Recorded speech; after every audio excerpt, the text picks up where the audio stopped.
Hey guys, welcome back to Frequently Asked Questions, and in today's video, guys, I'm going to be guiding you on how to apply for Chase Auto Loan.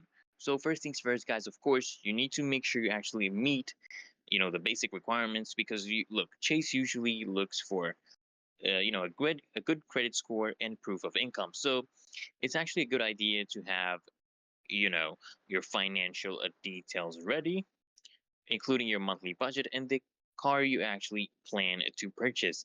And now, guys, what I need you to do is I need you to head over to the Chase Auto Loan website or just use the Chase mobile app. You want to click on Auto Loan section and select whether you're applying for a new loan, refinancing, or private seller purchase. Okay, choose one of these options, and then, guys, of course, they're gonna ask you to fill out an application.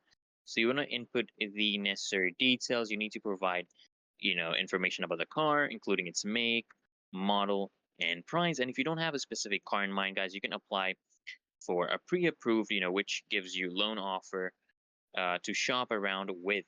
So they're gonna give you a pre-approval, and you can take that amount and shop around. So after you fill out your application, guys, Chase may actually ask you for additional documents. Okay, example, your proof of income, identity verification, or other financial records. You want to make sure you upload these promptly to avoid any delays. And of course, guys, once your application is submitted, you'll usually, receive a decision within minutes. And if approved, guys, you'll get the loan terms, including the interest rate and monthly payments. You want to review these carefully, guys, before you actually sign. So that is it, guys, and you have successfully applied for a Chase Auto Loan. If you found this guide helpful, guys, make sure you smash that like button as well as subscribe to Frequently Asked Questions. Turn on those bell notifications so you get notified the next time we upload, and I'll see you guys in the next video.